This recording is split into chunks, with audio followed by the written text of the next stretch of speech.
नमस्कार दोस्तों, आइए सुनते हैं भगवान बुद्ध से संबंधित ये प्रेरक प्रसंग।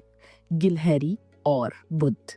भगवान बुद्ध आत्मज्ञान की खोज में तपस्या कर रहे थे। उनके मन में विभिन्न प्रकार के प्रश्न उमड़ रहे थे। उन्हें प्रश्नों का उत्तर चाहिए था, लेकिन अनेक प्रयासों के बाद भी उन्हें सफलता नहीं मिली। वे आत्मज्ञान की प्राप्ति के लिए कठोर तपस्या करने लगे। अनेक कष्ट सहन किए, कई स्थानों की यात्राएं की, परंतु जो समाधान उन्हें चाहिए था वो उन्हें नहीं मिला। एक दिन उनके मन में कुछ निराशा का संचार हुआ।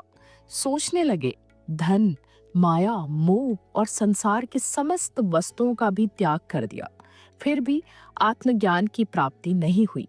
क्या मैं कभी आत्मज्ञान प्राप्त कर सकूंगा? मुझे आगे क्या करना चाहिए? इसी प्रकार के अनेक प्रश्न बुद्ध के मन में उठ रहे थे। तपस्या में सफलता की कोई किरण दिखाई नहीं दे रही थी, और इधर बुद्ध ने प्रयासों में कोई कमी नहीं छोड़ी थी। वे उदास मन से इन्हीं प्रश्नों पर मंथन कर रहे थे। इसी दौरान उन्हें प्यास लगी। वे अपने आसन से उठे और जल पीने के लिए सरोवर के पास गए। वहां उन्होंने एक अद्भुत दृश्य देखा। एक गिलहरी मुंह में कोई फल लिए सरोवर के पास आई।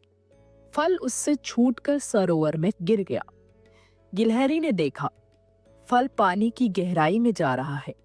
गिलहरी ने पानी में छलांग लगा दी। उसने अपना शरीर पानी में भिगोया और बाहर आ गई। बाहर आकर उसने अपने शरीर पर लगा पानी झाड़ दिया और पुनः सरोवर में कूद गई। उसने ये क्रम जारी रखा। बुद्ध उसे देख रहे थे, लेकिन गिलहरी इस बात से अनजान थी। वो लगातार अपने काम में जुटी रही। बुद्ध सोचने लगे, ये कैसी गिलहरी है? सरोवर का जल ये कभी नहीं सुखा सकेगी, लेकिन इसने हिम्मत नहीं हारी। ये पूरी शक्ति लगाकर सरोवर को खाली करने में जुटी है। अचानक बुद्ध के मन में एक विचार का उदय हुआ। ये तो गिलहरी है, फिर भी अपने लक्ष्य को प्राप्त करने में जुटी है। मैं तो मनुष्य हूं।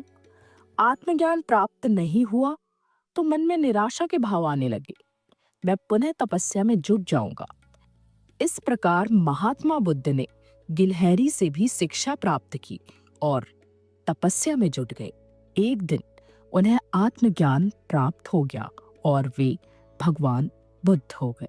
तो दोस्तों, आप समझ गए होंगे इस प्रेरक प्रसंग से कि जिंदगी में हमें कभी भी हार नहीं माननी है, जब तक कि लक्ष्य की प्राप्ति ना हो। तो दोस्तों, इस प्रसंग को यहीं पर विराम देते हैं और जल्दी ही मिलते हैं एक नए प्रसंग के साथ। तब तक के लिए मुझे विदा दीजिए। धन्यवाद।